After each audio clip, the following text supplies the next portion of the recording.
की माया के तीन भेद हैं। भगवान की माया त्रिविधा है। पहला भेद है त्रिगुणात्मिका जड़ माया।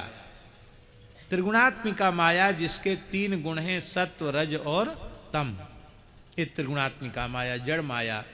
इस जड़ माया में आप ब्रह्मस्तंभ पर्यंत संपूर्ण चराचर मोहित हो रखा है। ये माया ही सारे जगत का संचालन कर रही है।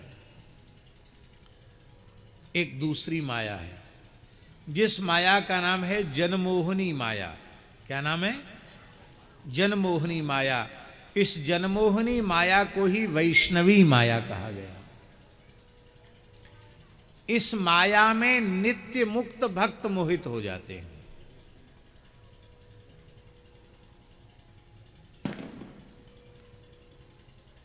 इस माया में वही मोहित होते हैं जो गुणातीत भक्त हैं, और गुणातीत भक्तों को ही मुक्तात्मा कहा जाता है।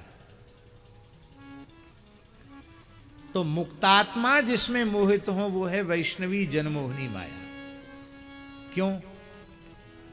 इस जनमोहनी माया में मोहित होने से जीव का अकल्याण नहीं होता, उसका परम कल्याण होता है, और भगवान की रसमयी लीलाओं का विस्तार होता है, और उस जीव का ज्ञान वैराग्य और भक्ति और अधिक पुष्ट हो जाती है। उसकी आध्यात्मिक कक्षा और उन्नत हो जाती है, और भगवान की लीला का विस्तार होता है। ना ज्ञान कम होगा, ना भक्ति कम होगी, ना वैराग्य कम होगा। तो मनमोहन शरण जी यहां सूक्ष्म बात यह है कि ये बात मन में ध्यान में रखनी चाहिए कि जैसे हम लोग जड़ माया में मोहित हो रहे हैं, उस माया में नारद जी मोहित नहीं है, क्योंकि माया जीत संत हैं नारद जी। वो माया नहीं है, वस्तुतः भगवान अपने संकल्प से वैष्णवी माया में उनको मोहित कर रहे हैं। हम सब जीवों के ऊपर कृपा करने के लिए, नारद जी के ज्ञान भक्ति वैराग्य का पोषण करने के लिए, और अपनी रसमयी अवतार लीला की भूमिका का निर्माण करने के लिए। तब प्रश्न उठा कि भगवान के लिए आवश्यक क्यों है कि वे अपने मुक्त भक्त को अपने संकल्प से अपनी वैष्णवी माया में मोहित करें। ये आवश्यक है। क्यों आवश्यक है? बद्ध जीव के साथ भगवान की क्रीड़ा नहीं होती। मुक्तात्माओं के साथ ही भगवान खेलते हैं। हमारे हाथ पैर बंधे हुए हैं, और आचार्य श्री पुंडरीक शास्त्री जी के भी हाथ पैर बंधे हुए हैं, और कहे दोनों खेलो, तो कैसे खेलेंगे भाई? दोनों के हाथ पैर खोले हुए होंगे, बंधन से मुक्त होंगे, तब ना क्रीड़ा होगी। तो वैसे क्रीड़ा हो जाएगी? क्रीड़ा के लिए मुक्त होना आवश्यक है। भगवान तो सर्वतंत्र स्वतंत्र मुक्त हैं, परम मुक्त हैं, परम स्वतंत्र सिर पर कोई, परम मुक्त हैं भगवान। तो बद्ध जीव के साथ भगवान की लीला नहीं होती है। भगवान की विशिष्ट लीलाएं मुक्तात्माओं के साथ ही होती हैं। इसलिए भगवान का जो भी नित्य परिकर है वो सबके सब मुक्तात्मा है। नित्य साकेत से ही धरती पर आए हैं, नित्य गोलोक से ही धरती पर आए हैं। यही सिद्धांत मानने से काम चलेगा। तो मुक्तात्माओं के साथ भगवान खेलते नहीं। क्यों नहीं खेलते? क्योंकि मुक्तात्मा इसके लिए राजी नहीं होते। क्यों राजी नहीं होते? इसलिए राजी नहीं होते हैं क्योंकि भगवान की भगवत्ता का ज्ञान उन्हें होता है, बोध होता है। तो भगवान के अचिंत्य अनंत अखंड ऐश्वर्य माधुर्य का ज्ञान होने के कारण उनके भीतर इतना संकोच रहता है कि वे कैसे खेलें। आपका सहपाठी हो प्रधानमंत्री, बचपन में एक साथ खेलते कूदते हो, और कई बार आपने उसकी पिटाई भी कर दी हो जो आज प्रधानमंत्री बना बैठा है। बचपन में तो सब कुछ हो जाता है, और आज बचपन की दुहाई देकर आप उसके पास जाएं तो मिल सकते हैं क्या? नहीं मिल सकते हैं। समय लेना पड़ेगा, कानूनी प्रक्रिया पूरी करनी पड़ेगी। वहाँ जा कर के जितना निश्चित समय उतने समय में दर्शन होगा। पास में खड़े होकर नेक फोटो खिंचाओगे, उसी में सौभाग्य मानोगे कि हाँ देखो उनके साथ हमारी फोटो है, हैं?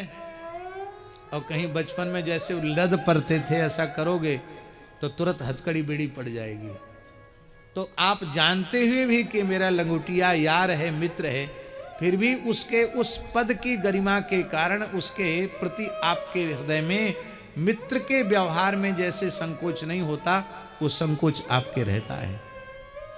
एक सामान्य व्यक्ति एक उच्च पद पर पहुंच गया, उसके प्रति इतना संकोच, फिर अनंतानंत ब्रह्मांडों के जो एकमात्र अधिपति भगवान हैं, उन भगवान के अचिंत्य अनंत अखंड ऐश्वर्य माधुरी का जिसको ज्ञान हो, वो भला भगवान के साथ कैसे खेल पाएगा।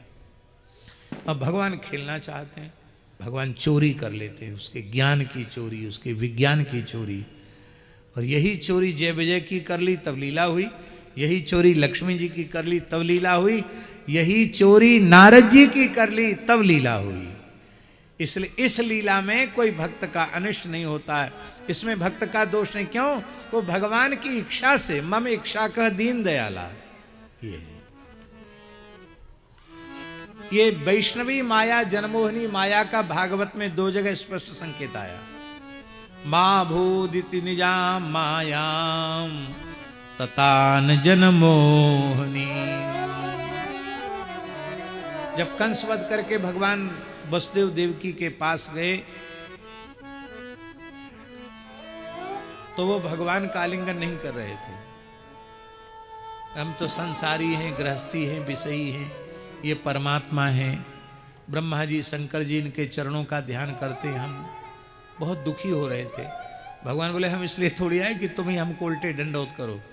भगवान ने तुरंत वसुदेव देवकी के ज्ञान की चोरी कर ली, तो बेटा बेटा कह के रोने लगे, भगवान को गोद में बिठा लिया, और इतने बड़े कृष्ण बलराम को देवकी जी दूध पिलाने लग गई। ये सुख तब होगा जब ततान जनमोहनी, जनमोहनी माया का विस्तार किया। भगवान ने यशोदा मैया को मुख में जमाई लेते समय ब्रह्मांड का दर्शन करा दिया। मैया के मन में आई बात, अरे लाला तो हमारो परमात्मा ही सांची बात है। गर्गाचार्य जी कह के गए, वो बात बिल्कुल सांची निकसी। सूरज चंद्रमा धरती आकाश पाताल पूरो ब्रजमंडल सब कछु या के नेक से पोटुआ बराबर मोहड़े में ही सब कछु या के भरो भयो है, और ये तो निश्चित परमात्मा है। और मैं तो या अपनो लाला मान के व्यवहार कर रही हूँ, बड़ो अपराध मुँह पे चढ़ रहे हो। मैया बिचारी विचार करवे लगी। भगवान बोले ले साहब, अब मैया भी ऐसा विचार करवे लगेगी तो अलमारी में धर देगी, 2 बतासा भोग के लिए धर देगी, घंटरिया हिलाए देगी, ले लो बाब ठाकुर जी। तो हम ये करने के थोड़ी है, तो मंदिरों में बहुत पुजारी लोग करते हैं, पूजा अरी, पूजा या अरी। व्याख्यान नहीं करना है, सब लोग ऐसे नहीं होते हैं, इसलिए हम तो पुजारी कहने में भी हमको संकोच होता है। बोलो भक्तवत्सल भगवान की। तो राम जी, भगवान ने उस समय वैष्णवी माया का विस्तार किया। लिखा है माभ उदित निजाम माया, वहां ततान जनमोहनी में, और यहां है वैष्णवीम व्यतनोन मायाम पुत्र स्नेह मयीम विभु। वैष्णवी माया का भगवान ने विस्तार किया, और मैया यशोदा बिल्कुल भूल गई कि ये परमात्मा है, और लाला लाला कह करके लाड़ प्यार दुलार करने लगी। बोलो भक्तवत्सल भगवान की जय। जय जय श्री सीताराम। माई मेरे श्याम